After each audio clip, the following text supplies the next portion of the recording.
Good morning mga ka-farming. Ayan, samahin nyo ako sa pinamagatan kong sinimulang pangarap. Pangarap ko kasi magkaroon din ng sarili kong farm. Kaya ngayon, ang gagawin natin ay maglilibot tayo sa aking area. O mas tatawagin ko siyang Area of Responsibility. It's me, Ate Tami! Mga ka-farming, ito ang area na patag. Yan o. So, hindi pa siya malinis.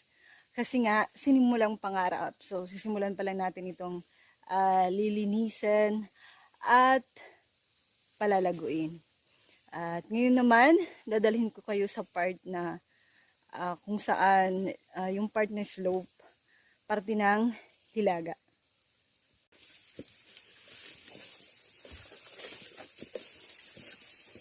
So, ito yung mga area na lilinisin pa, no? So, makikita nyo mga ka-farming, marami siyang native na saging. So, mas kilala sa amin na tinatawag na pakul. Ito yung saging na maraming buto. Wow, mga ka-farming, tingnan nyo. So, yung wild na santa na. Grabe, ang ganda talaga ng creation na Lord. Mga ka-farming, ito ang area ng north. North area ng aking area of responsibility. Andito ang kanyang daan.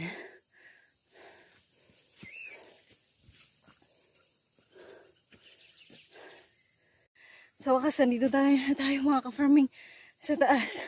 Ayan, hiningal tayo, no? Ayan. At, meron na pala ditong upuan. Ayan, oh. Tambayan ng mga ka-farmer. Yung mga umaakyat din dito para mag-bukid. Ayan, mga ka-farming, sa area na ito ay merong wild na pinya. So, ito yung north na part na papunta dun sa baba sana isang aking area of responsibility. Ayun nyo, so nakikita nyo sobrang kalat pa at hindi pa siya malinis. Yan, ito ang papalaguin natin. Try natin pumasok sa looban kung meron bang view na makikita tayo sa loob. Kung makikita ba yung part dun sa baba kung saan sumisikat ang araw. Pero ngayon mga ka-farming, walang araw kasi makulimlim. Which is maganda naman ano. Kasi mainit paglibot eh. Yan. Yan. Oh. Ano. Ito maganda kaya to. Yan. Para siyang, hindi ko alam kung anong tawag nito. So, trinay ko yung magtanim, pero hindi naman siya nabubuhay. So, malamang, isa lang silang wild dito sa forest. Ang ganda, no? Para din siyang corals dun sa dagat. Okay, let's go!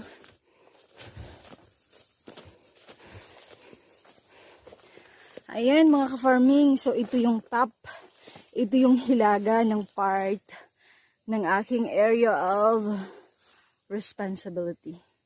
Doon tayo kanina sa baba, doon sa part na yun na may nyog.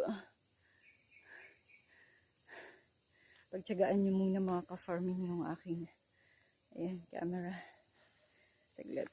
I'm doing my best para mapakita ko sa inyo. Ayan o, yan yung mga lilinisin natin. Ito bali yung 1 hectare na aking area of responsibility. So mga ka-farming, mag-ingat lang tayo. Ayan. Oh, yun oh. Yun yung part na may nyog sa baba. So doon tayo. Doon tayo galing kanina at nandun din kasi yung aming cabin. Ayan oh. Ayan.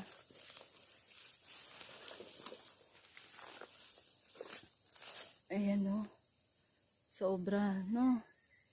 Ayan. So, ito yung lilinasin natin, mga ka-farming. At so, yung plan ko dito sa part na Hilaga. Hilaga is north. Tatamnan ko sana siya ng Abaca. Tada! Tignan niyo muna yung view sa taas. Wow! Ayun ang mga ka-farming, oh. Sabi nga dito ng yung mga ibang farmers dito na 5 pesos na lang daw. Almost heaven na. Ay. Ayan, tingnan nyo ka-farming. So kanina nakikita nyo pa lang yung view doon sa kabila na mountain mountain din. At saka ngayon, ayan o, bigla na siyang nawala kasi nandiyan na yung fog. Try natin pumasok pa doon sa looban. Mga ka-farming, ang ganda. Wow, grabe, ang ganda ng nature.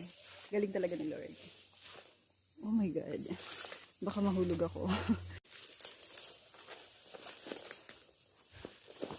Ayan, mga ka-farming. Wow, sobrang ganda, oh. Oh.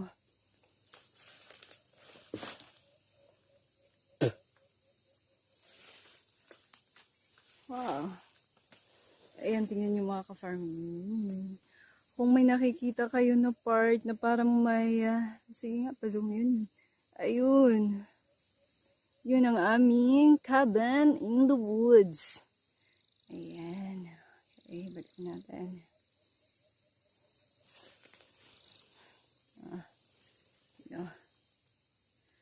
Oh, sana yun yung dagat eh. Kaso ano, hindi siya masyadong clear.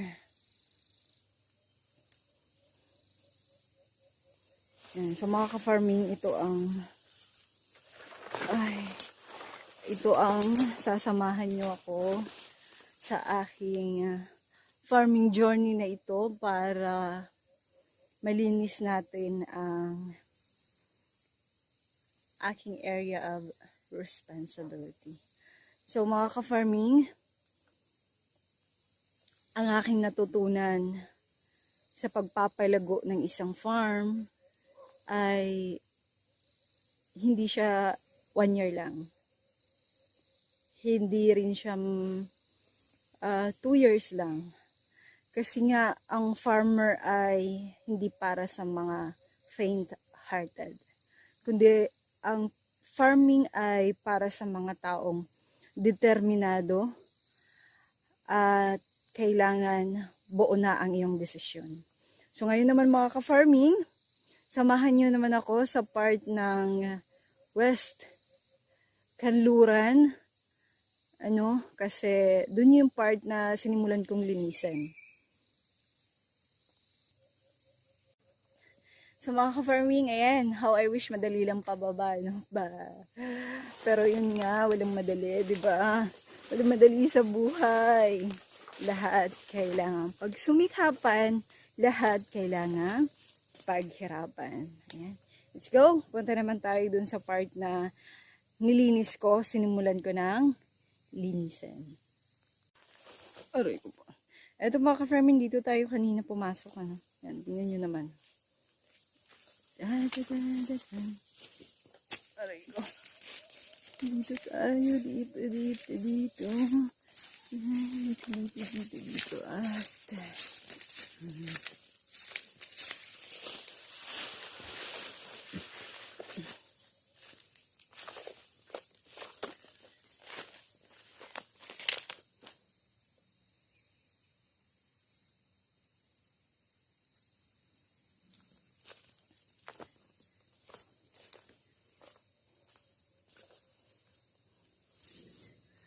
ayan pa mga ka-farming, isang wild na santan. Yung kulay niya is yellow.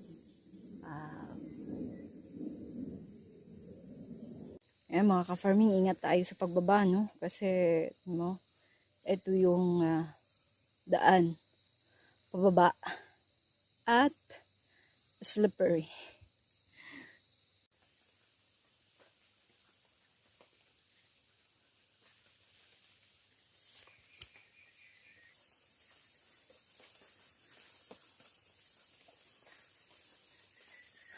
Yan ang mga ka-farming, another wild na hindi ko alam kung flower ba to o fruit ba to. Pero maganda siya.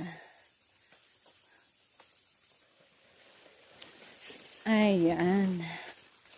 So, ito na mga ka-farming ang part na nalinis.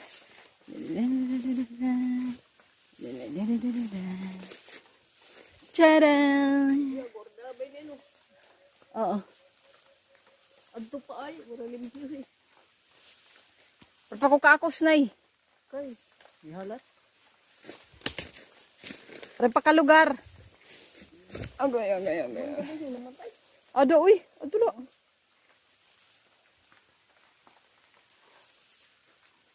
Ayan, at umaambon na nga.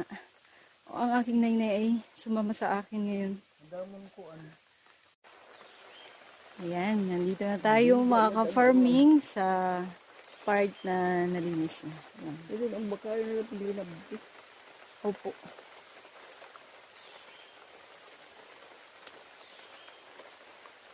Ito ang kanlurang bahagi. Ayan, kanina doon tayo sa tuktok na yung... So ngayon, kasi ayan, lumalakas ang ambon, nagiging ulan. Ayan. Uwi na tayo. Ayan na mga ka-farming, nandito na tayo sa aming cabin. Saktong-sakto, bumuhos ang ulan. So ang next kong gagawin ay ipapakita ko sa inyo ang sikretong malupet ng mga successful na mga farmers. Ang kanilang sikretong malupet ay tiyara! So ito ang tinatawag na record notes. Kasi hindi enough ang hard work.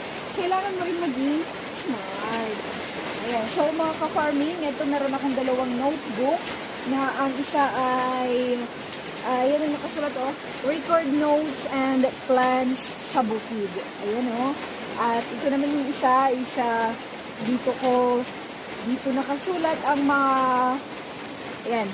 So nakasulat dito ang farming notes kasi yun nga hindi pa tayo tapos sa pag-aaral at saka wala namang masama, diba? Never stop learning. So mga ka-farming, maraming salamat at sinamahan niyo ako sa Sinimulang Pangarap. For more video, like and subscribe sa ating farming journey. This is Ate Tammy's Farming Journey. Salamat!